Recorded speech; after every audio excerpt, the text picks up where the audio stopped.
నా బిడ్డని పొట్టలు పెట్టుకున్న పాకిస్తాన్ వదిలిపెట్టొద్దు పెదనానా అని మోడీకి చెప్పారు. నా తమ్ముడిని పొట్టలు పెట్టుకున్న పాకిస్తాన్ వదలొద్దు తాత అని మోడీకి చెప్పారు. ఎస్, వాళ్ళందరూ మాటలు విన్నారు మోడీ. అందుకనే అదును చూసి దెబ్బ కొట్టారు. ఏదో సినిమాలో చెప్తూ ఉంటారు, దెబ్బతిన్న సింహం నుంచి వచ్చే శ్వాస కూడా గర్జనలా ఉంటుందంట.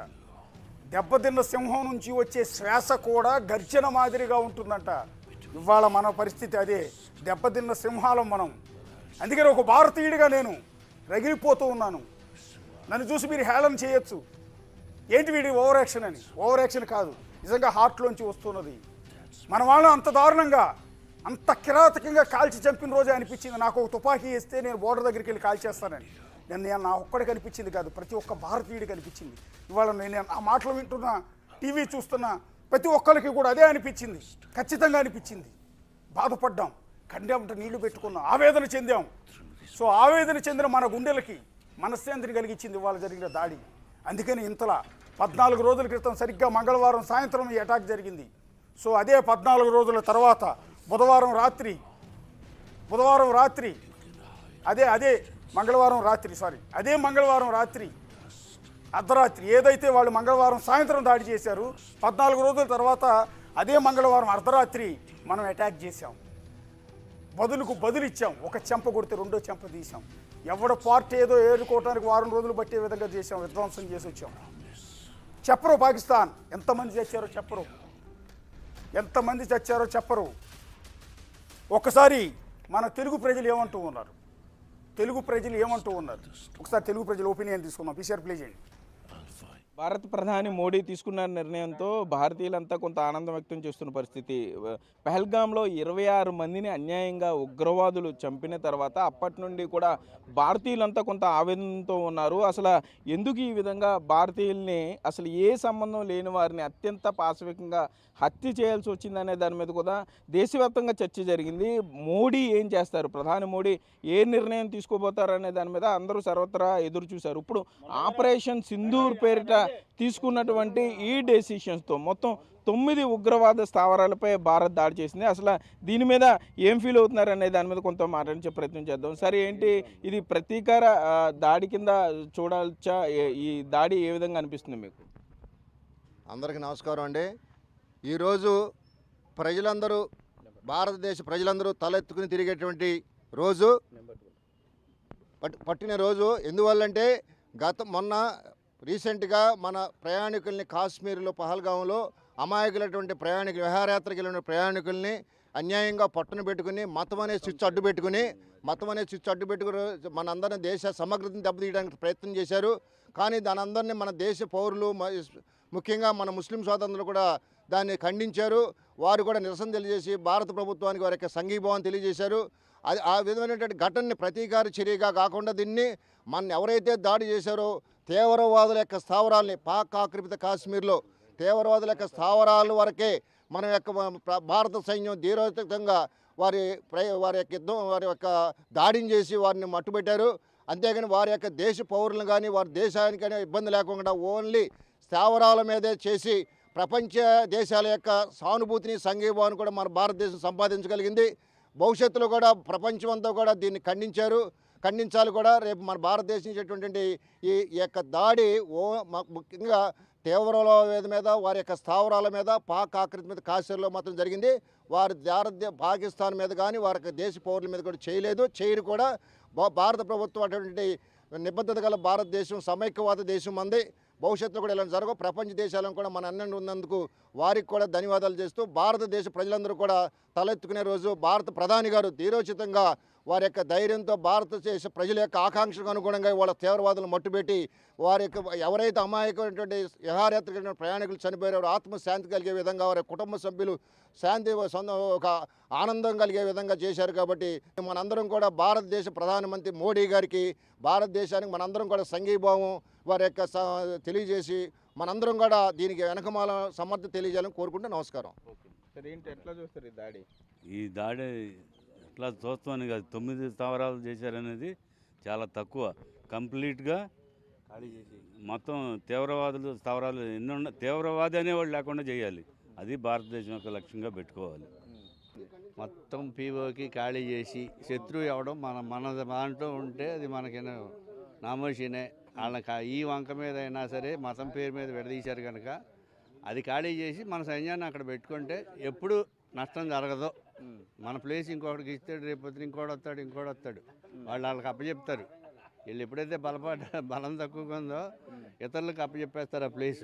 అది మనకి సరిహద్దులో నష్టం జరుగుతుంది. అదే మన వాళ్ళు ఆక్రమించుకుని మన చేతిలో పెట్టుకుని మన సైన్యం అక్కడ ఉంటే వాళ్ళు దూకుడుగా రారు. ఇప్పుడు సాధించాల్సిందే చివరి వరకు. ఆపరేషన్ సింధూరు భారతదేశం చాలా ముదావంగా దాడి చేసింది. ఈ దాడి ఎప్పుడో చేయాలి, ఆ దాడి చేస్తే ఇప్పటికి వీళ్ళకి గుణపాఠం ఉండేది. కానీ చాలా లేట్ చేసింది. లేట్ చేయడం వల్ల ఇక్కడ మన పర్యాటకులు చాలామంది చనిపోయారు. అలాగే మన సైన్యాన్ని కూడా ఈ దాడులు ఇలాంటి భారతదేశం చేయకుండా శాంతి సౌభాగ్యతం ఆలోచించి నమ్రతగా ఏదైనా సరే ఒక దెబ్బ కొడితే ఇంకో దెబ్బ మనం ఇంకో చెంప చూపించే మార్గాన్ని గాంధీ గారు ఏనాడో అవలంబించారో ఆ మార్గం అప్పటి నుంచి ఇదే మార్గంలో ఉన్నారు. కాబట్టి ఇప్పుడు భారతదేశం చాలా ఆర్థికంగా నష్టపోయింది. కనుక ఇప్పుడైనా సరే దెబ్బకు దెబ్బ అన్న భావనతో మనం మెలగాలి. కనుక ఇప్పుడైనా సరే తక్షణమే వాళ్ళు చేసిన చర్యకు మన ప్రతీకారంగా యుద్ధం చేయాలని నా అభిప్రాయం. యుద్ధం చేసి మన ఆక్రమించుకున్న కాశ్మీర్ మొత్తం అంతా ఇదే రూపంలో మనం స్వాధీనం చేసుకుని ఆ పక్కన బంగ్లాదేశ్కి పాకిస్తాన్కి గట్టి బుద్ధి చెప్పాలని కోరుకుంటున్నాం. ముమ్మాటి కరెక్ట్, 100% కరెక్టే. అందరూ ఆయన సంఘీభావం తెలుపుతున్నాం సార్.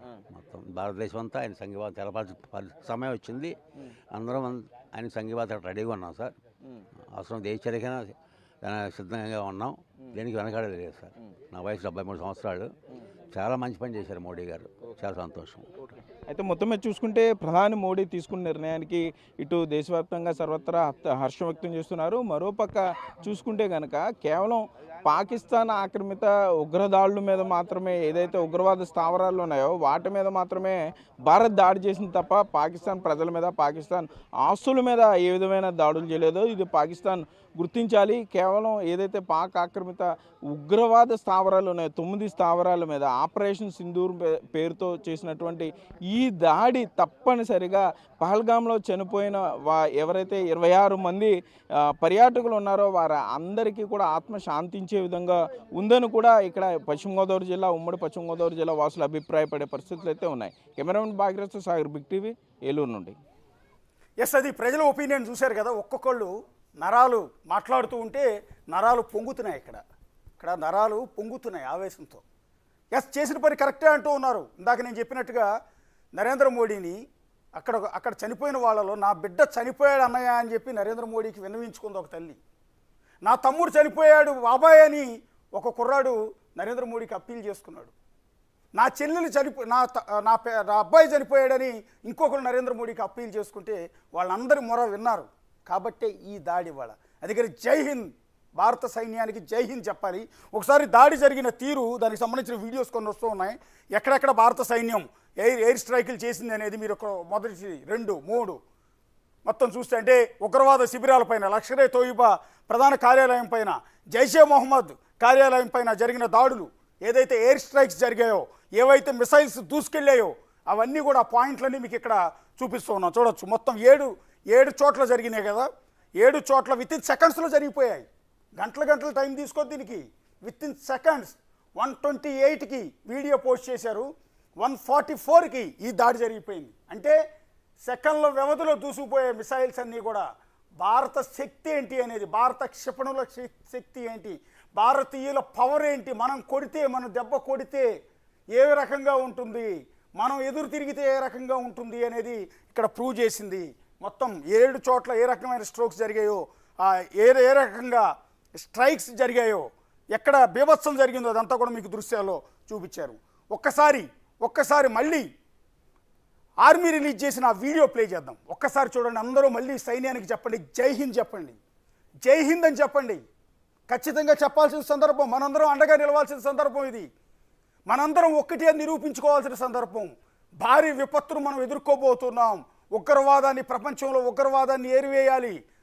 ఉగ్రవాదమే ప్రపంచానికి పట్టిన ఒక శని. ఆ శనిని వదిలించుకుందాం.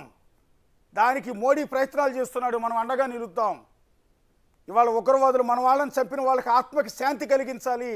మన వాళ్ళకి పిండం పెట్టే రోజే పాకిస్తాన్లో వాళ్ళకి పిండం పెట్టాలి. మన వాళ్ళకి పెదకర్మ చేస్తున్నాం, వాళ్ళు మన పెదకర్మ చేసే రోజు వాళ్ళ ఆత్మలకు శాంతి కలిగించేది ఈ రోజే. మనం పెదకర్మ